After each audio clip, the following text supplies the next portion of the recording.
பக்தி TV channel நேயர் அனைவர்களுக்கும் என் இனிய வணக்கம்.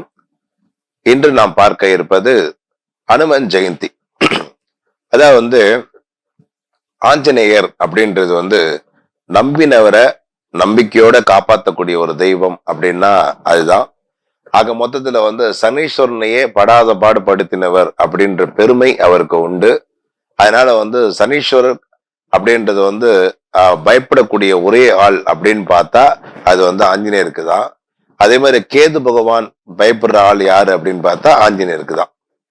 ஆக மொத்தத்துல எவ்வளவு பிரச்சனைகள் இருந்தாலும் ஆஞ்சநேயரை நம்ம வழிபடும் போது அது எந்த அஷ்டமத்து சனியோ, மங்கு சனியோ, பொங்கு சனியோ, மரண சனியோ, ஏழரை சனியோ, அர்த்தாஷ்டம சனியோ, எந்த சனியாக இருந்தாலும் கண்டிப்பா ஆஞ்சநேயரை நீங்க வணங்கும் போது உங்களுக்கு பரிபூர்ணமான ஒரு அமைப்புகள் அப்படின்றது உங்களுக்கு கிடைக்கும் அப்படின்றத மறந்துடக்கூடாது.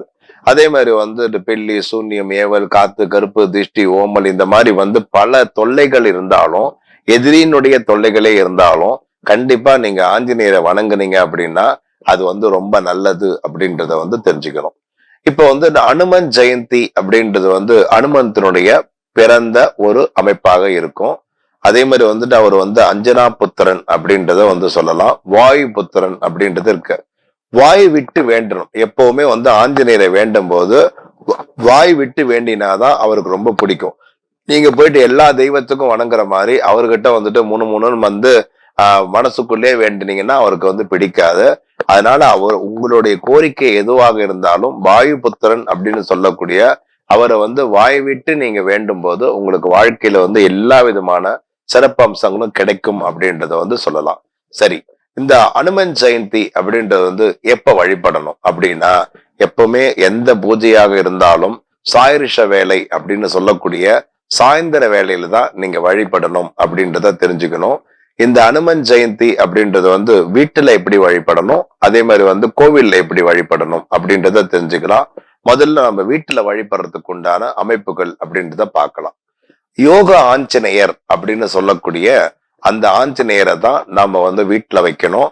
அதே மாதிரி சஞ்சீவி மலையை தூக்கிட்டு பறக்கிற மாதிரி இருக்கக்கூடிய ஆஞ்சநேயரை வீட்டுல வைக்க கூடாது அப்படின்றத தெரிஞ்சுக்கணும். அதே மாதிரி ராமர் கூட இருக்கக்கூடிய அந்த ஆஞ்சநேயரை வைக்கலாமா அப்படின்னு கேட்டா அது பிரயோஜனம் கிடையாது. யோக ஆஞ்சநேயரை மட்டும்தான் வைக்கணும் அப்படின்றது கணக்கு இருக்கு. அதிலேயே தியான ஆஞ்சநேயர் இருப்பாங்க, கண்ணு மூடிட்டு இருப்பாங்க, அதை வைக்க கூடாது வீட்டுல.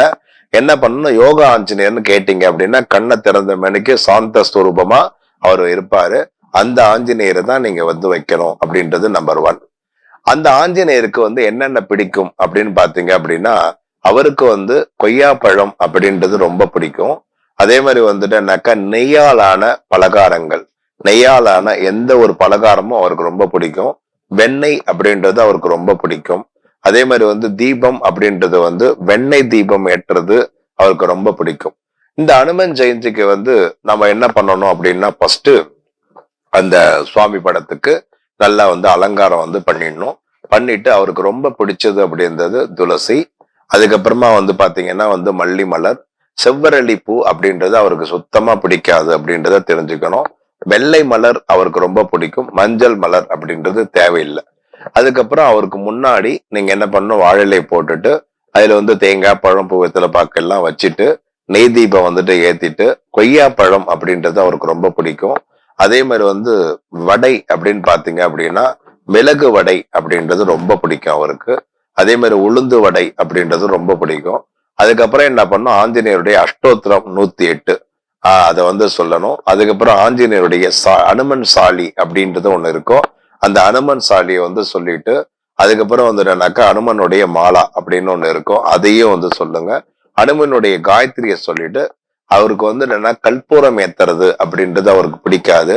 அதனால நெய்யாலான தீபத்தையே கற்பூரமாக பாவிச்சு அது ஏகார்த்தி மூலியமாக நீங்க என்ன பண்ணணும், அவருக்கு தீபம் காமிக்கணும், ஊதுபத்தி காமிக்கணும். சாம்பிராணி அவருக்கு ரொம்ப பிடிச்சது. அதனால அனுமன் ஜெயந்தி அன்னைக்கு கண்டிப்பா நீங்க சாம்பிராணி அப்படின்றது, அதுக்குன்னு கம்ப்யூட்டர் சாம்பிராணியை போட்டுறாதீங்க.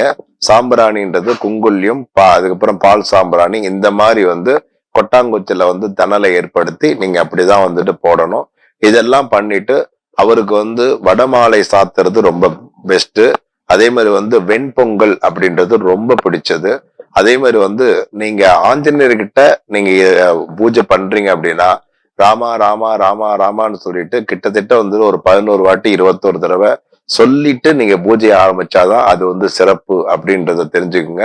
அதே மாதிரி வந்து ஆஞ்சநேயருக்கு வந்து ராம ஜெயம் அப்படின்னு சொல்றதும், ஸ்ரீ ராம பக்த ஆஞ்சநேயாய நமோ நமகா அப்படின்னு சொல்றதும், அதுக்கப்புறம் வந்து சீதா சமேத ராம பக்த ஆஞ்சநேயாய நமோ நமகா அப்படின்னு சொல்றதும் அவருக்கு ரொம்பவே பிடிக்கும். அதனால எப்பவுமே அவருடைய தனி பேரை சொல்றதுனால அவருக்கு பிடிக்காது. ஸ்ரீ ராமபக்த ஆஞ்சநேயாய நமோ நமகா அப்படின்னு சொன்னாக்கா ரொம்ப அவருக்கு பிடிக்கும். எல்லாருமே வந்துட்டு இதை வந்து அன்னைக்கு வந்து ஸ்ரீ ராமபக்த ஆஞ்சநேயாய நமோ நமகான்னு சொல்லிட்டு 108 தடவை அன்னைக்கு வந்து சீட்ல எழுதி அதையே வந்துட்டேன்னா அந்த படத்துக்கு வந்து மாலையா போடுங்க. போட்டுட்டீங்க அப்படின்னா உங்களுக்கு வந்து அனுமன் ஜெயந்தியினுடைய பரிபூர்ணமான அருளாசி அப்படின்றது உங்களுக்கு கிடைக்கும்.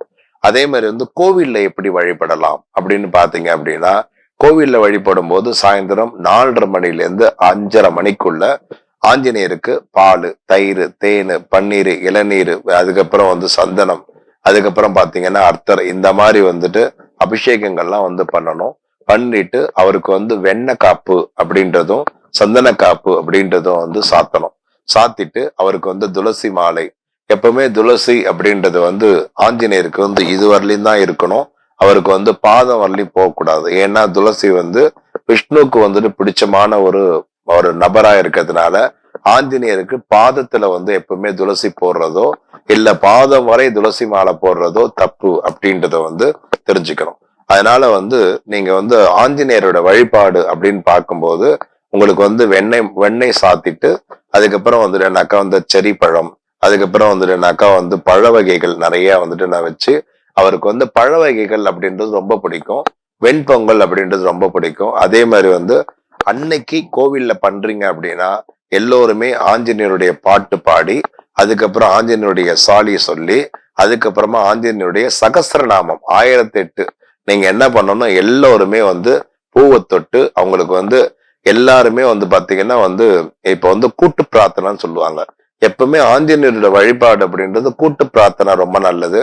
அப்ப குடும்ப சமேதரா எல்லோருமே வந்து பூவை தொட்டு 1008 சகஸ்ரநாமம் படிச்சு நீங்க வந்து பூஜை பண்றீங்க அப்படின்னா அது வந்து ரொம்ப சிறப்பு. அதனால வந்து அவருக்கு வந்து கொய்யாப்பழம் தான் ரொம்ப பிடிக்கும். அதை மறந்துடாம வைங்க. இது மாதிரி நீங்க வந்து ஆஞ்சநேயர் அனுமன் ஜெயந்தி நீங்க வழிபடும் போது உங்க வாழ்க்கையில வந்து ரொம்பவே நல்லதொரு மாற்றங்களை உண்டு பண்ணும். வடமாலை மறந்துடாதீங்க. மிளகு வடை அப்படின்றத மறந்துடாதீங்க. இது கண்டிப்பா மாலையாகவும் போடணும், எல்லாருக்குமே கொடுக்கணும். அதனால இதுதான் அவருக்கு ரொம்ப பிடிச்ச விஷயம். அப்புறம் அவருக்கு அன்னத்துல ரொம்ப பிடிச்சது வந்து தயிர் சாதம்.